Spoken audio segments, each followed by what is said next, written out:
In this tutorial, we're going to look at making a brochure and laying it out in InDesign. So I'm just going to step you through that really quickly. One, how to set up the template brochure, and obviously next, how to work with InDesign, bringing in raster images and vector images as well, and laying out some simple type and whatnot. So let's get started here. Command N or File New. And we know it's going to be an 8.5 by 11, which automatically shows up here. And I'm just going to make it landscape because it's going to be 11 by 8.5. And we're going to make some trifold brochure. I'm going to take off the facing pages as I don't need them because we're not making a book or magazine or anything like that. I'm just going to have two pages stacked on top of each other. Pages number 1 is fine. Everything's fine here. The margins I'm going to play with a little bit later. And I'm fine with that. But the bleed, I do want to bleed on here. If I want to add a bleed, I'm going to add 1/8 of an inch, 0.125 inches for the bleed, and I will create. So what I have here, I have my artboard set up.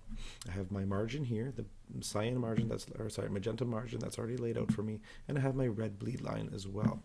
I have my pages panel shown up here. So what I could do, the very first thing I could do, I'm going to click on my A master, but I want to double click on it. If I double click on it, now I know my A master is selected and not my page number 1.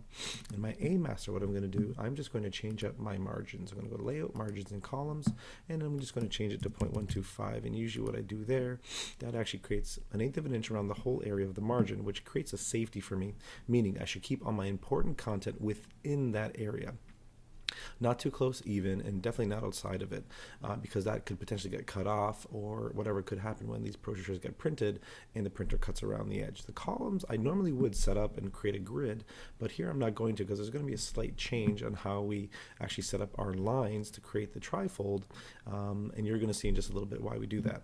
So let's actually get started with playing with laying out the lines for or template for the brochure. So what I want to do, I want to make sure I'm not on the A master. The A master I want to use, I could put anything on the A master that applies to all the inside pages after. But right now, that's all I needed was to set out my margin. I'm going to double click back on the page 1, and now it's active. I know it's active because it's highlighted blue and the number 1 is blue. Here I double click here and this is highlighted blue, meaning now the master is highlighted. I'm done with that. Once again, click on here. Now I'm playing inside the page 1. So what I want to do, I know that I'm going to have 3 panels, and I know that the width of my one panel is going to be 3.6875. So I just clicked on my rectangle tool, double clicked inside the area, and I'm going to type in 3.6875. And the height doesn't matter, but I'll leave it at 2 for now and just say OK. And there I have, by default, there's going to be no fill and there's going to be a black stroke. That's all I need to do is line up my square, my rectangle, to the left artboard, the left top of the artboard, not the red line, not the margin, but the actual artboard, the white space. Then what I'm going to do, I'm going to click and drag a guideline from the ruler here. So I see I click and drag the line. And it's kind of going to snap to the area. And what I'm doing there is I'm actually going to line it up with the end of that rectangle, the left-hand side. Now, if I leave it over here, you can see that I'm about to drop it in, and I see my guideline that goes all the way down. If I wanted to, I could actually click and drag inside the artboard, and you can see the guide doesn't go all the way out. It actually stays confined inside the artboard. Now, me personally, I like having it set out here a little bit more, which is fine by me. Let me zoom in a little bit and make sure that that is exactly lined. Because my guides aren't locked, I could actually select this again and move it around.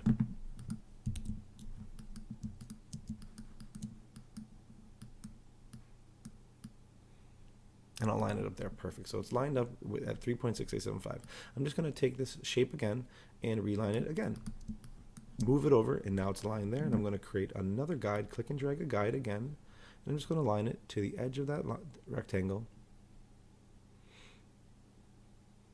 And there we go.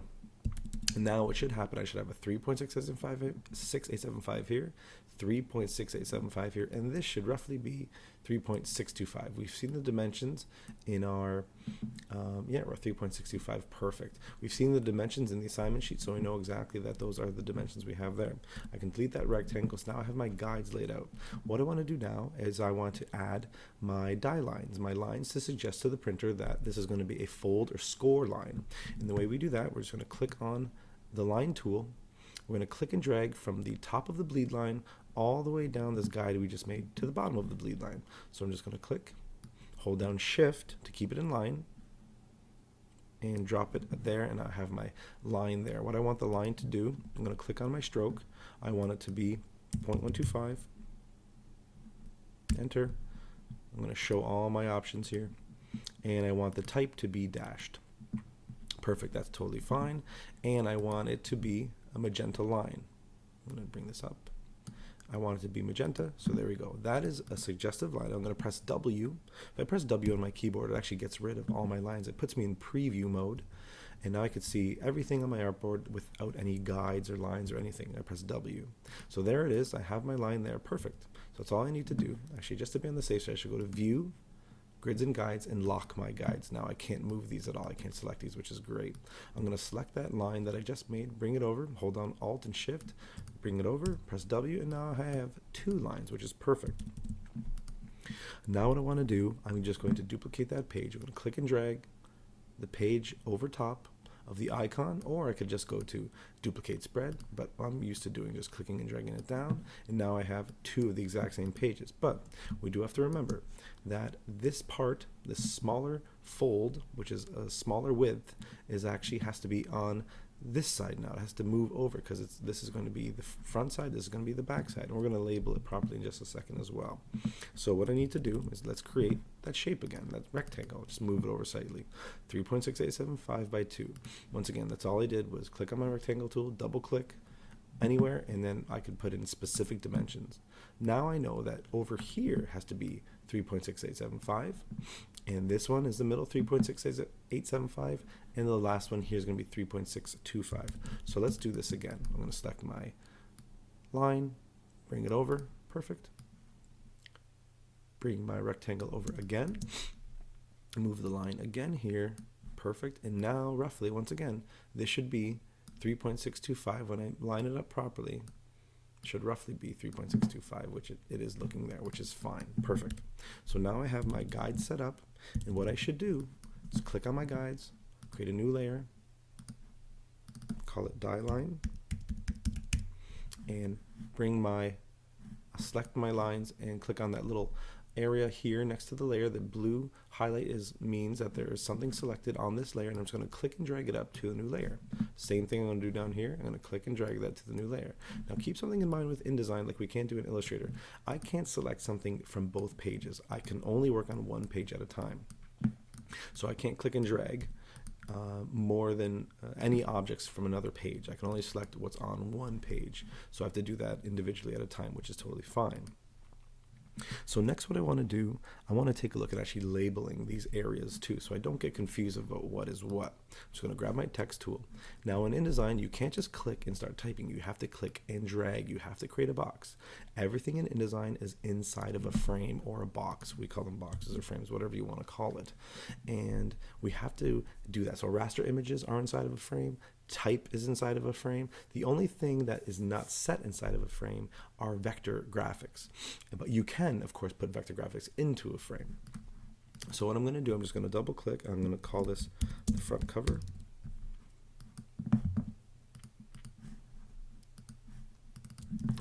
Click off of that, and I'll center that, and I'll just increase the size of that. Okay. So now I have that. I'm just going to move this over. And this is going to be the back cover, and this is going to be the fold in. It's a smaller panel that gets folded in. All right, now I'm just going to copy these, hold on Alt, hold on Shift, and bring them down here. Now this is the inside right, inside center, and inside left, but this is also the fold-in panel here as well. So this panel is this panel, just the opposite side of it, so the double side of it. So now I want to show you, actually, just to be on the safe side too, I can actually get rid of these guides because I have these new guides, or I can move them over. So let me move them over. View, Grids and Guides, and I'm going to unlock the guides. And now what I could do, because I had to move my actual lines over, I'm just going to click on those and reline them up with my perforated line. And once again, I could just lock those guides again, View, and grids and guides, and lock the guides. Great. So I want to show you a couple different ways on how to bring in content. Obviously, if you want to bring in some type, you can just click and drag once again, and if you wanted to, just for some placeholder text, but you are going to type in your own text, you can just go to type and fill with placeholder text, and it fills up the whole area of placeholder text. Now you probably shouldn't go edge to edge, so you should bring it in a little bit. Or another way to do that, once again, I just clicked on the actual text box. I click on the side, bring one side in, bring another side in. Or another quick way to do that is click a side, hold down Alt, and click and drag, and it actually brings both sides in at the same time.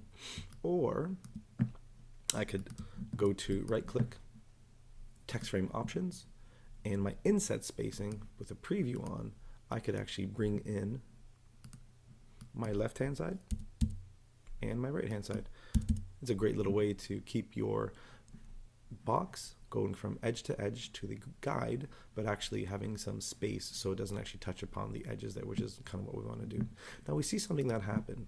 We see something, this little red plus sign that shows up on the text box. The red plus sign is an indication of what we call overset text, meaning there is text inside this box that we cannot see because when we squeeze it in, it got pushed down. So that's all I have to do is right click, click on fitting, and fit frame to content. Or I could just click on this and click it down, bring it down, drag it up, whatever I want to do. I could hide some content or I could show the content. It's very similar to a clipping mask in Illustrator. You could show some area or actually make some area invisible or visible.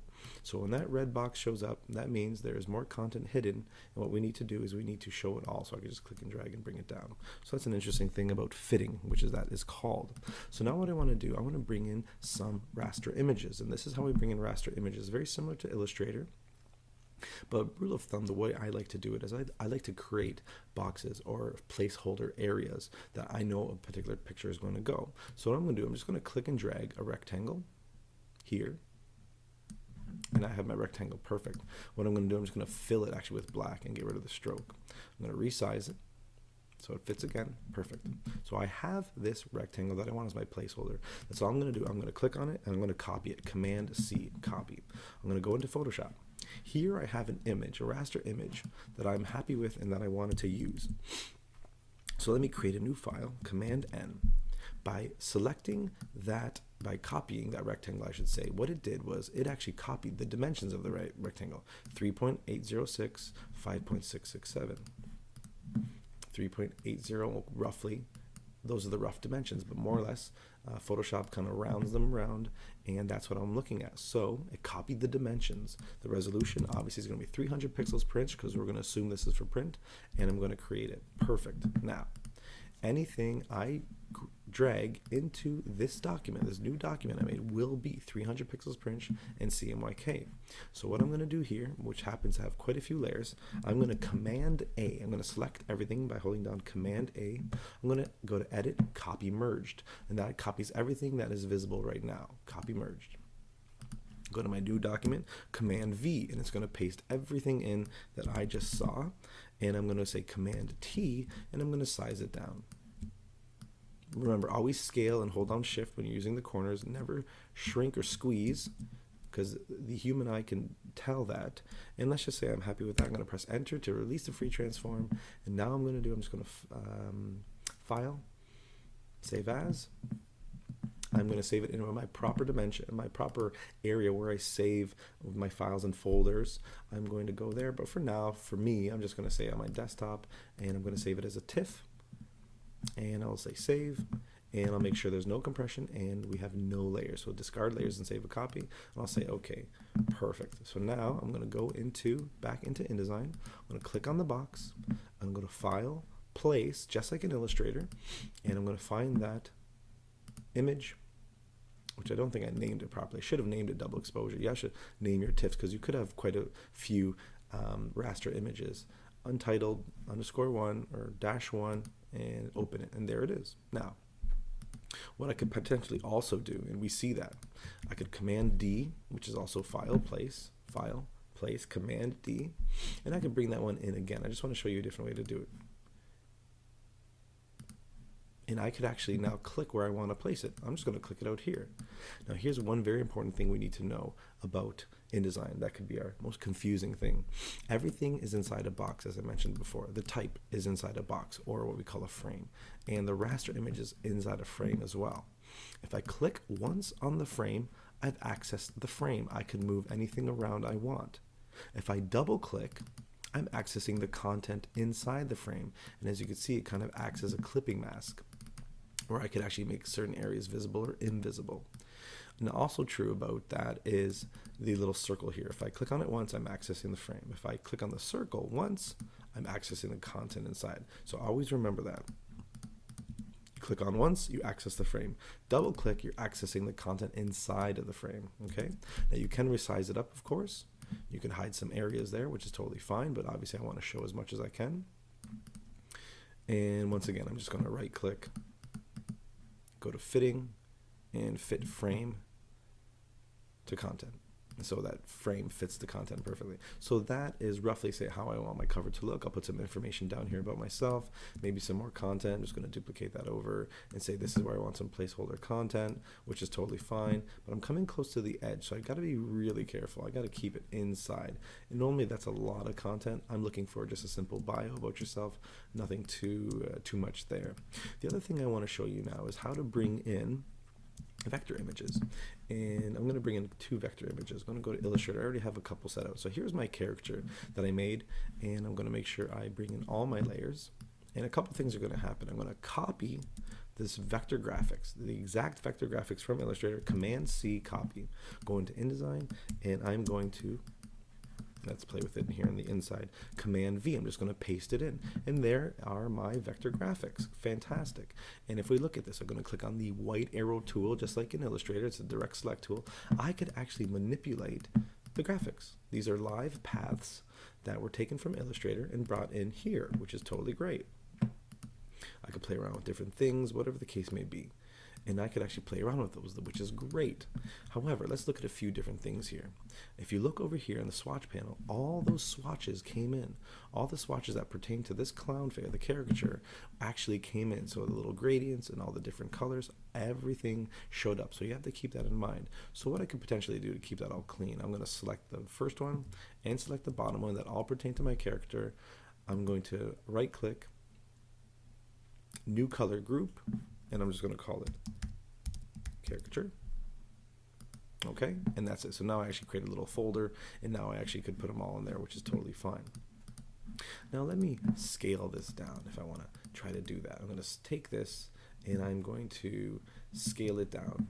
Now normally what I'd probably do is manually scale it down. I'd bring it down, hold down shift. Well, a bunch of things happened that we didn't want to happen. The gradients disappeared, a bunch of the circles disappeared from the hat. That's not what we want to happen. What we want to happen here,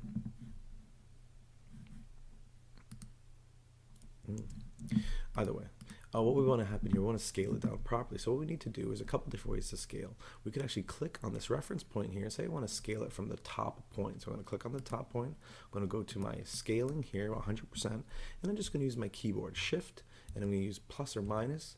And as I minus it, or down, sorry, I should say, it starts to scale down and nothing changes. Everything stays exactly the same, that's one way to scale.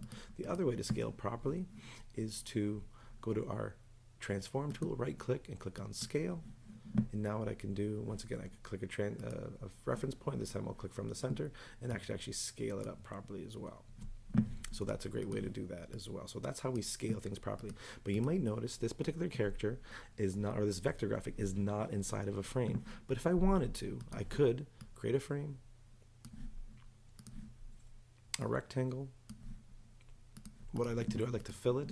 I could take that, copy it. So I'm going to select that graphic, Command C, copy it, click on the area I want it to paste into and say edit, paste into. And what that does, that allows me to paste the graphic inside it. I can move it around. Remember, if I click on the frame once, I can move the frame around. If I click on the double click on the frame, now I'm accessing the graphic inside, and even still I could actually play around with the individual paths, clicking on the white arrow tool. So just to show you that you can place vector graphics inside of a frame as well, just in case they're not. Now here's another situation that might occur. Go back to Illustrator. I'm going to click on a interesting graphic here that we made before, but I duplicated it over and over and over again. I'm going to copy that graphic. Now this could happen to you as well. I copy that graphic, go into InDesign, and I'm going to paste the graphic. Now InDesign is telling me something, that this particular vector graphic is too complex. It's going to degrade the performance, and it's going to embed it as an EPS, which is totally fine. EPSs are great. Now I can look at this and be like, okay, this is good. I'm going to click on my white arrow tool. Well, now I can't access all those individual paths because it's a flattened vector image, which is totally fine. It still shows up as a proper vector. It looks clean. When it prints off, it's going to print off perfect, just like this live vector, but I can't edit it in here. I'd have to go back into Illustrator if I wanted to edit that and play around with that. And here's another little thing that we have to know as well. In Illustrator, here I am, and what I'm going to do, I'm just going to grab some, create a text box, and there's some type. And what I want to do, I'm just going to copy this type and bring it into InDesign. If I paste it into InDesign, it shows up. It's really kind of not the way we want it to look. It's kind of all changed up, and usually what happens is it doesn't render properly either. What we need to do to have it render properly is go back into Illustrator, and usually you have to convert this to outlines first. Type, convert to outlines or create outlines. Now it's no longer type, it's actually pictures, it's actually paths. I'll copy that, bring that into InDesign, and there we shouldn't have any issues. Now it's all type, and it's perfect the way it is. And there we go. There shouldn't be any issues with that. It's a perfect vector graphic as well. Perfect, just to show you that. That's all we're really going to talk about with this particular tutorial, because the rest are going to lay out fine. Now I do want to show you one last thing in Illustrator. If I do go back to my graphic, I'm going to select my graphic, copy it. I'm going to open up a new document in Illustrator. Any document, doesn't matter. I'm going to just paste this image in, and that's all I need. I'm going to now, instead of actually copying and pasting the actual vector graphic and pasting it into InDesign, I'm just going to save this as a EPS. I'm going to File, Save a Copy. I always like saving a copy. And this time I'm going to save it as an EPS. Here, I'll call it Caricature. And save it as an EPS, which is a high quality way to save vector graphics. And there we are. Now what I can do, go back to InDesign, Command D, and click on my caricature that I saved somewhere. Maybe I have to do that one again because I don't remember where I saved it. That's okay. File, save a copy. Oh, I saved it in here, but either way, I want to save it on the desktop. And I'll say caricature, once again, EPS, and save. And okay. And I'll go back in InDesign, and this time, hopefully I remember, there it is. Open. And once again, I place it in. Now it's inside of a frame, and I could once again move the frame around, but once again, I cannot access the individual paths like I could here because it's a flattened EPS. But once again, it shows up perfectly when printed that it's mathematical vectors still, so it turns out really, really well. So that's one way to do that. So we're just going to lay out some content here on mine. What I did, I put my front cover, just a picture, some other raster images we might see in a vector, my name. Here I just put a little bit of information about me. I don't want to see any lorem ipsum. I do actually just want to see a quick little information about you, your work experience, your school experience, a little bit about yourself, where you're from, what you're all about, you know, in the contact information. Doesn't have to be real contact information, but I prefer you show me how you play around with maybe some an icon set. And maybe some, like I said, some fake phone numbers, fake email, doesn't matter. It could be real, it does not matter to me, but as long as it seems real. And then on the inside, you're just going to lay out your content. But the content itself is going to have, each individual piece is going to have the name of the project, the dimension of it, when it was made, and which program you used it to make it. Now, it could be any graphic or any artwork you've done ever, as long as it's original artwork from either my class or other classes or any time before. That's entirely up to you. I just want you to lay it out. I did a couple different layouts, but just to show you that you could really either make it so you actually structure it with the individual panel, or you could actually play around with it as if it's a whole page and you're kind of having some fun with it. Now, once again, that's all I really wanted to show you. Let me quickly go through one last thing here, is go through our links panel. If we look at the links panel, the only thing I have in here right now, sorry, actually, let me go to the new document here. If I go to my links panel, the only links I have were this caricature EPS and this raster image here. And what this allows me, what this does tell me, let me close all these and bring it down, it actually gives me all the information I need. It's a TIFF, it's a CMYK, and it's 300 pixels per inch. The character EPS is an EPS, and we know that's a vector graphic, and it was CMYK. And we don't have to worry about 300 pixels per inch because it's not a raster image, it's just a vector, which the quality is going to be perfect anyways. So the links panel tells us where it is, what's in there, and actually what it's made up of, which is fantastic. And from time to time, what could happen potentially, let me show you something that might happen to you. So on the in my desktop here, I actually had these two. Let me actually move this graphic that I have linked already into another folder. If I go back to my InDesign file, it's going to say, hey, wait a second, there's a little red question mark here. Something's wrong. It was unlinked and we need to relink it again. So what I can do, I can click on that graphic, I can click on my relink tool, and I can go into where I think it should be, and there it is. But once again, you should probably organize all your files properly per project. As I've shown you before, you're going to click on open, and now it's relinked properly and it's good to go. If you don't link it properly, or any of your images have little red circles on them, or even there's also a yellow triangle that shows up, it just means it needs to be updated as opposed to linked again. You need to relink those images and update the images, because if you send them to print or create a PDF from there, they're not going to turn out properly. They're going to be all pixelated.